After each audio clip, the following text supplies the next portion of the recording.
Hello, children. Good morning, everybody. Now, I am going to explain you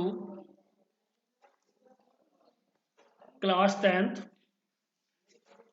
chapter 2, Nelson Mandela की व्याख्या करने जा रहा हूं. So, children, listen to me carefully, and I hope और मैं आशा करता हूं कि आपके फर्स्ट एंड सेकंड पार्ट अच्छे प्रकार से समझ में आ गया होगा. Now I start third part. A few moments later, कुछ क्षण बाद, we all lifted our eyes in away as a spectacular array of South African jets, helicopters, and troop carriers roared in perfect formation over the Union buildings. कुछ क्षणों के बाद हमने अपनी नजरों को प्रशंसा में उठाया. हम सभी ने अपनी नजरों को प्रशंसा में उठाया. आगे का मतलब होता है डर, लेकिन यहाँ पर होगा इसका प्रशंसा में. एज चूंकि a spectacular array of South African jets helicopters का प्रदर्शन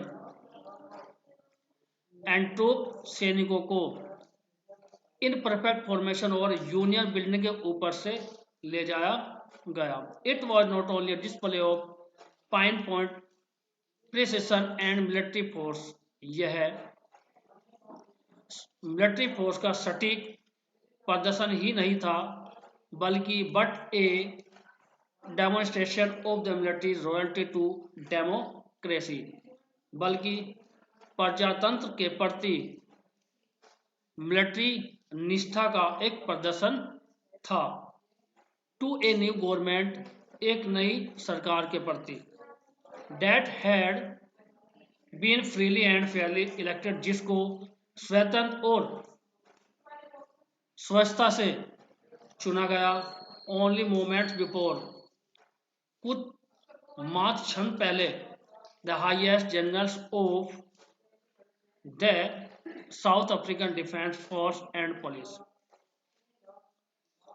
साउथ अफ्रीकन डिफेंस फोर्स और पुलिस के उच्च अधिकारी, their chest bedecked with ribbons and medals from days gone by,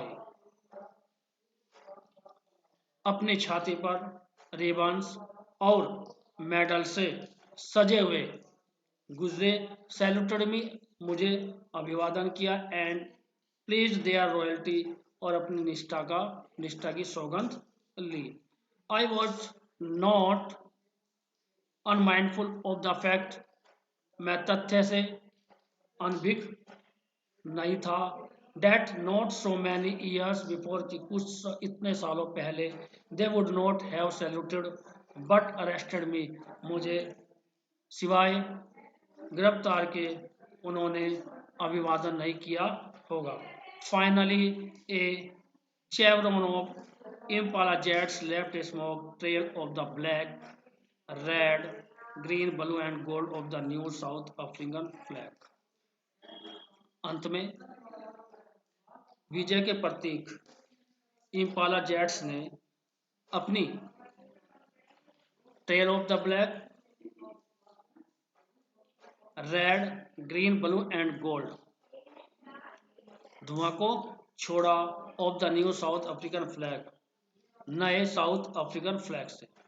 the day was symbolized for me by the playing of our two national anthem.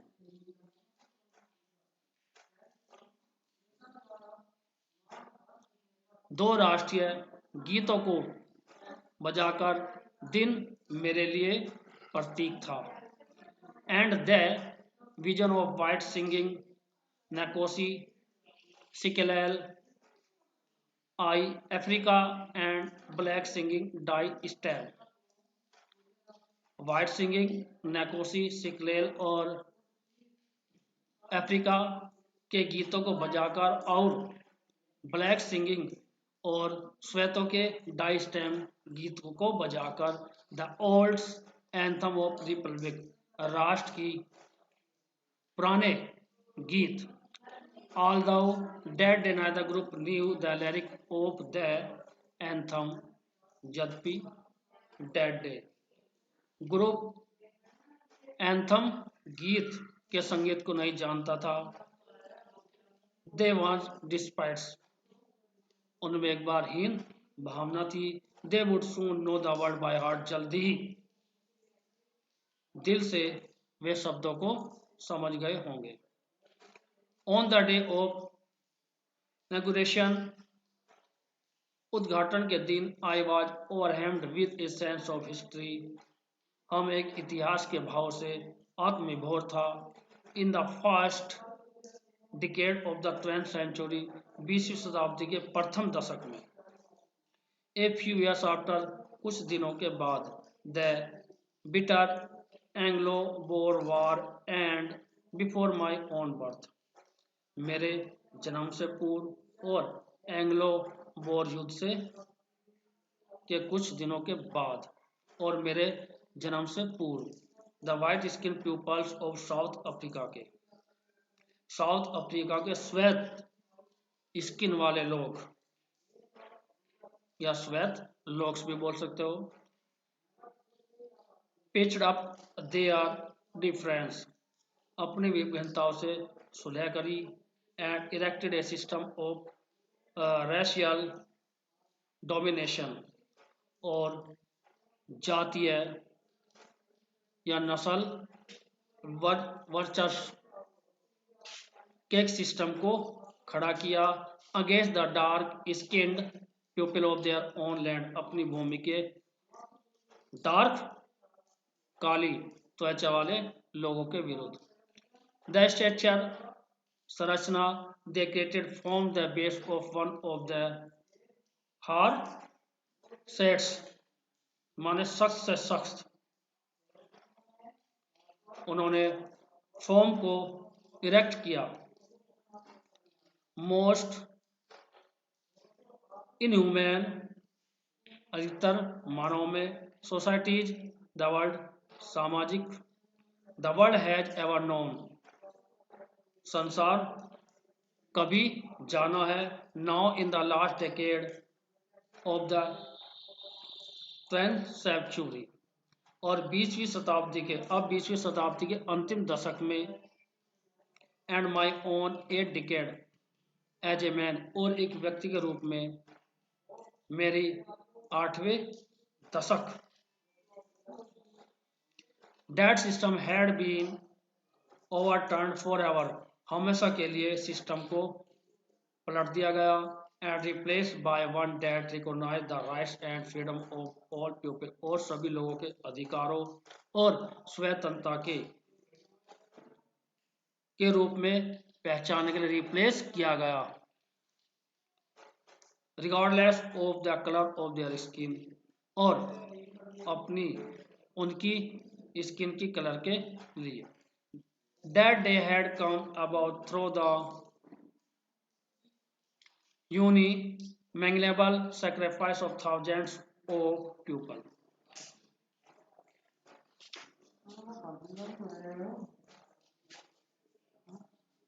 मेरे लोगों के हजारों लोगों के सैक्रिफाइस डेट हैड कम लोगों के सैक्रिफाइस के माध्यम से people who suffering and craze can never be counted और रिपेयर्ड लोग जिनके कष्टों को और उत्साह को कभी भी गिना नहीं जा सकता और रिपेयर्ड और उन्हें अदा नहीं किया जा सकता आई फेल्ट मैंने महसूस किया कि day as I have on so many others days चूंकि मैं सो मैनी अदर डेज इतने अन्य दिनों that I was simply the sum of all those African patrons who had gone before me. I was simply the sum of all those उन सभी African देशभक्तों who had gone before me जो मेरे सामने चले गए थे. That long and noble line ended. उस लंबी और श्रेष्ठ लाइन का अंत हो गया. And now began again with me. और अब मेरे साथ दोबारा एक नई और शेष लाइन की शुरुआत हुई. आई वॉज पेंटेड, मुझे चित्रित किया गया कि I was not able to thank them, कि मैं उन्हें धन्यवाद देने के योग्य नहीं था. And that they were not able to see what their sacrifice had wrought. और मैं उनके बलिदान को देखने के योग्य नहीं था. had wrought जो कि सिंपल शब्दों में लिखा गया या उपलब्धि लिखी गई. The policy of apartheid created a deep and lasting wound in my country.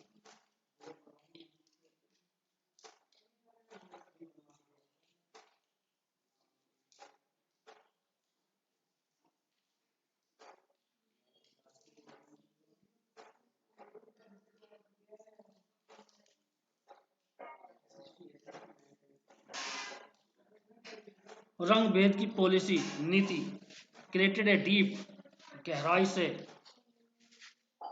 उत्पन्न की गई. And lasting would in my country, और एंड माई पीपल, और मेरे देश और मेरे लोगों को जख्मी की. All of us will spend many years, हम सभी ने बहुत से सालों को व्यतीत किया है. इफ नॉट जनरेशन, यदि पीढ़ी, रिकवरिंग फ्रॉम डेट, उससे नहीं उभरती. प्रोफाउंड हर्ट,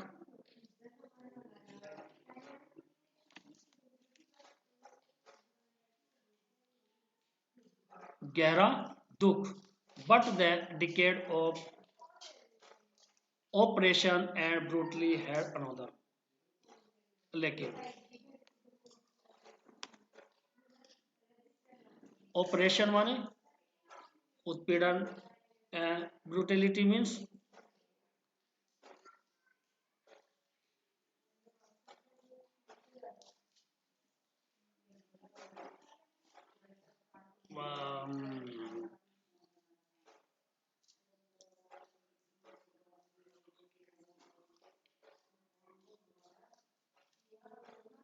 निर्दयता, सॉरी, उत्पीड़न और निर्दयता का दशक.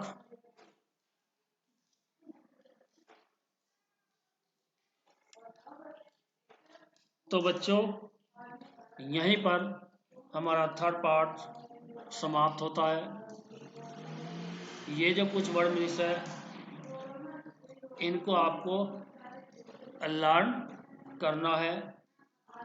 प्रोफाउंड मीन्स गहरा, रॉट मीन्स उपलब्धि, और ऑपरेशन मीन्स उत्पीड़न, और ब्रूटिलिटी मीन्स निर्दयता. और कुछ पर अंडरलाइन करता हूं.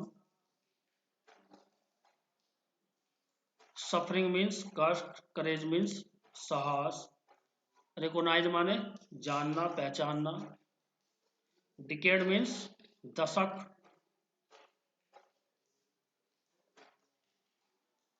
सिस्टम मीन्स तंत्र, व्हाइट स्किन पीपल श्वेत लोग, डेस्पाइट्स हीन भावना,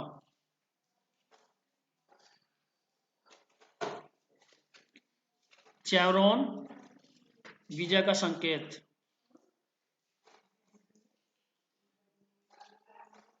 अनमाइंडफुल अवगत, प्लेज्ड सौगंध ली, टेक वो, टुक वो. इनको आपको कुछ वर्ड मीनिंग्स को लर्न करना है. और ये है यहाँ पर ओवरटर्न माने पलट देना. तो यहाँ पर होगा थर्ड फॉर्म में तो पलट दिया.